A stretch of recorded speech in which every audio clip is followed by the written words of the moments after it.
2,22,000 square kilometre پر واقع یہ خطۂ زمین، جسے کشمیر کے نام سے جانا اور پہچانا جاتا رہا، اس وقت دنیا کی 3 ایٹمی طاقتوں پاکستان، بھارت اور چین کے درمیان بڑھ چکا ہے۔ آج کی اس ایپیسوڈ میں ہم اس خطے کی تاریخ جاننے کی کوشش کریں گے۔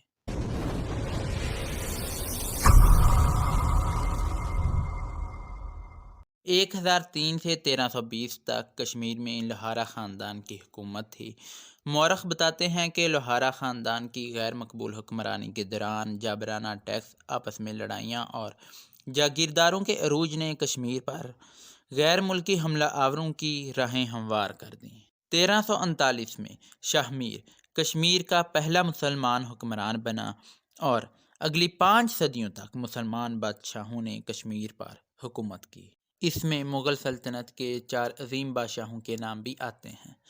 بادشاہ اکبر وہ پہلا مغل بادشاہ تھا جس نے کشمیر کو فتح کیا، اور ان کے بعد جہانگیر، پھر شاہ جہاں کی بھی کشمیر پر حکمرانی رہی۔ لیکن 1751 میں جب شاہ جہاں کے بیٹے اورنگزیب تخت نشین تھے تو مغلیہ سلطنت کا زوال شروع ہو چکا تھا۔ مغلیہ سلطنت کے زوال کا فائدہ اٹھاتے ہوئے احمد شاہ درانی کی قیادت میں افغان درانی سلطنت نے 1752 میں کشمیر پر قبضہ کر لیا۔ 1751 سے 1819 تک کشمیر درانی سلطنت کے انڈر رہا، اور 1819 میں ہی رنجیت سنگھ کے متحد سکھوں نے کشمیر کو فتح کیا۔ 1846 میں پہلی اینگلو سکھ وار ہوئی اور اس جنگ میں سکھوں کو شکست کا سامنا کرنا پڑا۔ اس جنگ میں گلاب سنگھ نے برٹش کا ساتھ دیا تھا۔ سکھوں کی شکست کے بعد گلاب سنگھ نے انگریزوں کی سپریمیسی قبول کر لی اور 1846 کے امرتسر ایگریمنٹ کے تحت 75 لاکھ میں کشمیر کو انگریزوں سے خرید لیا۔ گلاب سنگھ کو ڈوگرا رول کا فاؤنڈر ہونے کے ساتھ ساتھ princely state of Jammu and Kashmir کا پہلا مہاراجہ ہونے کا اعزاز بھی حاصل تھا۔ مہاراجہ گلاب سنگھ کے بعد 1856 سے 1885 تک کشمیر پر مہاراجہ رنبیر سنگھ نے حکومت کی، اور گلاب سنگھ کی وفاداری کے بعد رنبیر سنگھ کی وفاداری بھی انگریزوں کے بہت کام آئی، کیونکہ مہاراجہ رنبیر سنگھ نے 1857 کی جنگ آزادی میں انگریزوں کا ساتھ دیا اور انہیں اپنے پاس رکنے کے لیے جگہ دی۔ مہاراجہ رنبیر سنگھ کا دور وہ دور تھا جب اکثریت میں ہونے کے باوجود مسلمانوں کو ہندو راج میں اعلیٰ ٹیکسوں، بلا معاوضہ جبری مشقت اور امتیازی قوانین کی شکل میں بہت جبر کا سامنا کرنا پڑا۔ بہت سے کشمیری مسلمان قحط سالی اور ڈوگرا حکمرانوں کی پالیسیوں کی وجہ سے پنجاب کی طرف ہجرت کر گئے۔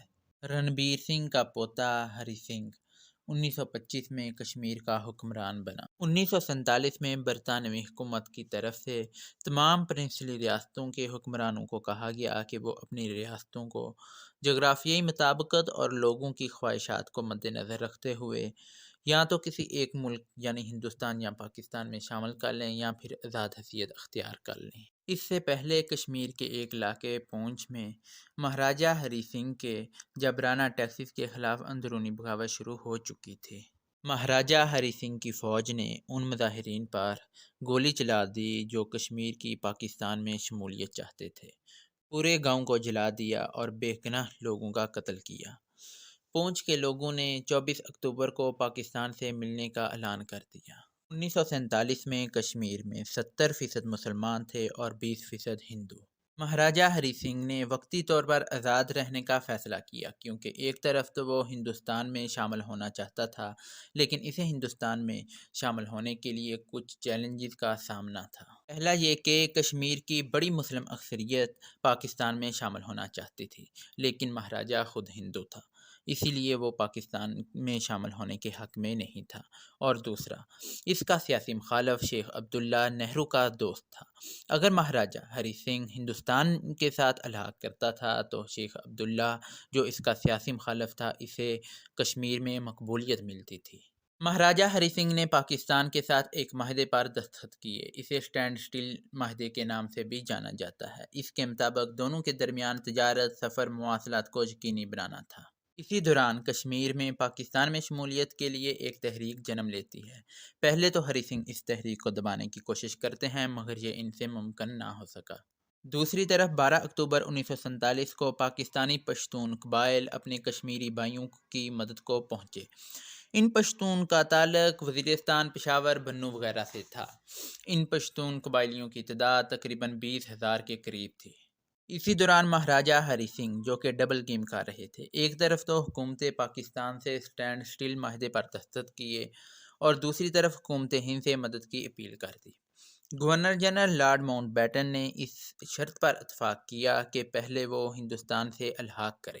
مہاراجہ ہری سنگھ کے دستاویز پر دستخط کے بعد ہندوستانی فوجی کشمیر میں داخل ہونا شروع ہو گئے۔ پاکستانی حکومت نے اس پر سخت رد عمل دیا۔ پاکستانی حکومت نے کہا کہ مہاراجہ ہری سنگھ پہلے ہی ہمارے ساتھ ایک ایگریمنٹ پر دستخط کر چکا ہے، اور کہا یہ ایک دھوکہ تھا۔ مہاراجہ نے دباؤ میں آ کر یہ کام کیا ہے اور اسے ہندوستان کے ساتھ معاہدے پر دستخط کرنے کا کوئی حق نہیں، کیونکہ کشمیر کی 70% عوام پاکستان سے الحاق چاہتی ہے۔ ایک طرف تو بڑی تعداد میں بھارتی فوج نے کشمیر کا رخ کیا اور دوسری طرف پاکستانی قبائلی مجاہدین اپنے کشمیری بھائیوں کی مدد کے لیے پہنچ رہے تھے۔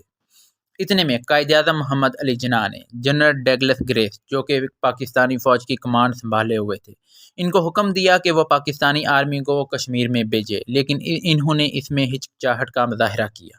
شروع میں تو یہ جنگ مہاراجہ ہری سنگھ کی فوج اور قبائلیوں کے درمیان ہی لڑی گئی، لیکن قبائلی کشمیریوں کے ساتھ مل کر مسلسل آگے بڑھتے جا رہے تھے۔ اس کے بعد اس جنگ میں بھارت کی فوج کی براہ راست مداخلت شروع ہو گئی، لیکن پھر آہستہ آہستہ پاکستان بھی اس میں شامل ہو گیا۔ 1948 تک ہندوستان اس جنگ میں بری طرح پھنس چکا تھا۔ بھارت کو اپنی شکست نظر آنے لگی۔ 1948 کے شروع میں ہی ہندوستان یہ مسئلہ اقوام متحدہ کے پاس لے گیا۔ اقوام متحدہ نے پاکستان اور ہندوستان کے لیے ایک کمیشن بنایا۔ اسے UNCIP کے نام سے جانا جاتا ہے۔ UNCIP یعنی United Nation Commission for India and Pakistan. اس کمیشن نے 1948 میں وقتی طور پر جنگ بندی کروا دی۔ کمیشن نے یہ فیصلہ کیا کہ پلیبیسائڈ یعنی ریفرینڈم کے بعد ہی یہ ڈیسائیڈ کیا جائے گا کہ کشمیری بھارت سے الحاق چاہتے ہیں یا پاکستان سے۔ کیا یونائیٹڈ نیشن اپنی قراردادوں پر عمل کروانے میں کامیاب رہی؟ 1948 سے 2023 تک کشمیر کی تاریخ کیا ہے، یہ ہم آپ کو بتائیں گے اس سے اگلی ایپیسوڈ میں۔